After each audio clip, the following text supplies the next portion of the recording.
Hey guys, welcome to Boring Magic Reviews. This weekend I have another Boring Magic review. Christian Knudsen's photographic memory, the ultimate ACAAN. So let's get into it.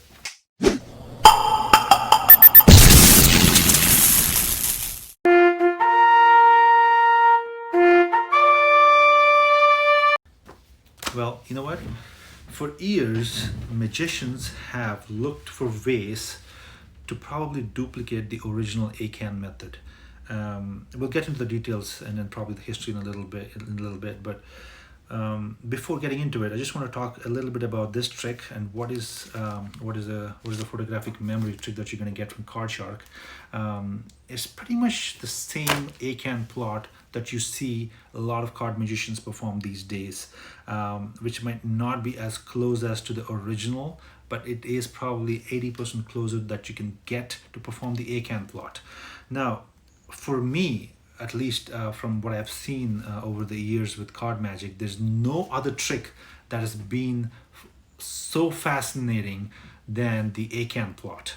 The ACAN plot is ultimately the holy grail in card magic, as termed by a lot of magicians out there, and I still believe that. And the fact that I'm even talking about it in detail is just giving me goosebumps, because I still remember the very first time I've seen the ACAN plot performed, and I was blown away, honestly. So what is the ACAN plot? So you are gonna ask the spectator to name any card in the deck of 52 cards. They could have named any card. Let's say they named four of clubs, right? And they could name any number from 1 to 52 in a deck of cards, probably shuffled deck of cards. And yeah, if you count down to that number, let's just say the name number 14, and you're going to count 1, 2, 3, 4, 5, 6, 7, 8, 9, 10, 11, 12, 13, 14. And then the 14th card is going to be the card that they have said before. It's going to be the four of clubs. Now, this is essentially the ACAN plot, the premise of the ACAN plot. Now, there are so many variations to ACAN plot. A lot of magicians have tried to come with their own versions, as I said before, and this is the cleanest ACAN effect that you can do without too much, detail. There's probably many different, forms of ACANs out there. There might be rules behind every ACAN. There might be some psychological subtleties that you need to be aware of, when performing the organic method of ACAN. But this one doesn't require anything, and this is why this trick has been so great for me. And I've performed this, I've road tested this for quite some time now, and I have been very, very successful in fooling a lot of people with this trick. And this has given me some immensely great reactions that a lot of other tricks have not. I mean, and understandably that the performance matters a lot. Understandably that the kind of act you put up before and after this trick matters as well whenever you're performing. But irrespective of most of these things that I just mentioned, this trick has gone well in most of the occasions for me without fail.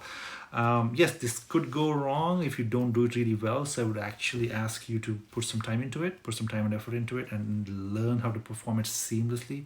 Yeah, it doesn't require too much of work, but at the same time, make sure that you know what exactly you're doing. Don't get lazy, don't get caught doing it, because essentially that is what we're doing. We're fooling the brains of spectators, and yeah, this goes really well. So anyway, no. Is this trick performed over and over again for the same spectators? Probably not. And you know the answer by now. I don't want to give away too much, but at the same time, I just want to tell you a little bit about it.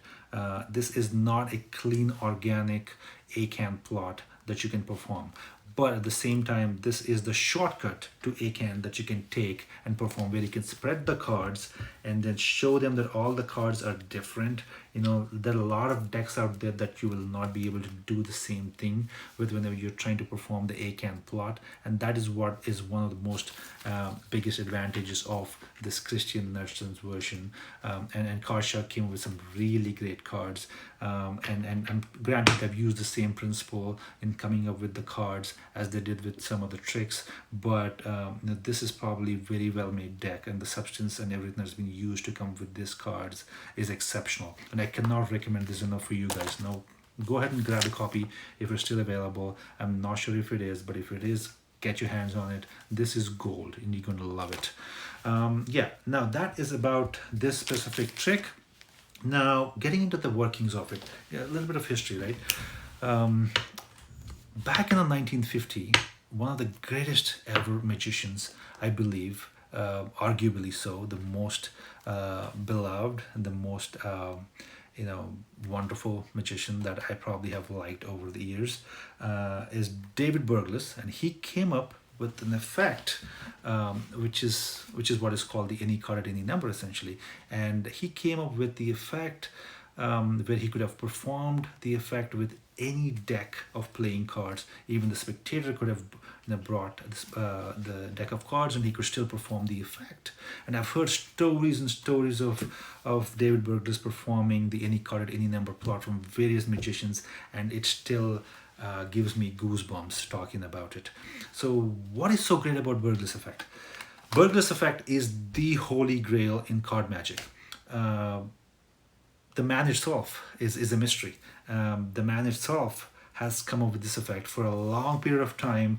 It was not, well, at least from the history of it, from a long period of time, for so many years, people have called it, that trick that he did with the cards and then the numbers and then, whatever. That's what they used to call it. It never used to have a name.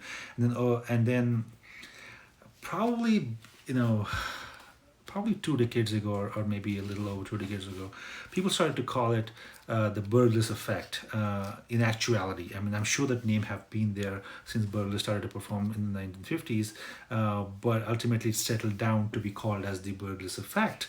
It's so impossible. Imagine the scenario: the spectator, you being the spectator, you're taking a deck of cards on your own. You're going to be shuffling it on your own, and David Berglis comes to you and places the same deck on your palm.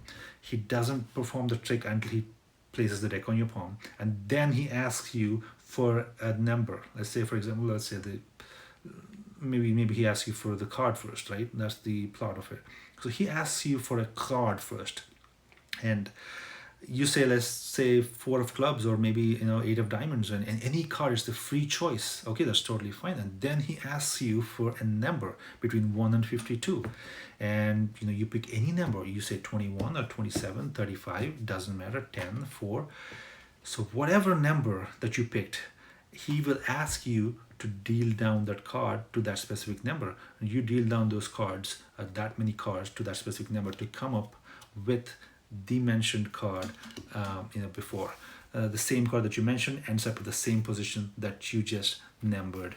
That's fascinating. And David Berglis is probably one of the guys who has devised this method, well in advance than anyone else have come up with in the history. And that is what is so great about David Berglis' method, and that's why he is a legendary magician. Even till today, a lot of people try to practice that. It's not an easy trick to master. Of course, if you're using this, choreographic memory, you could perform the same effect, but not to the same extent as David Berglis does. And that's why I'm going on and on about David Berglis' effect.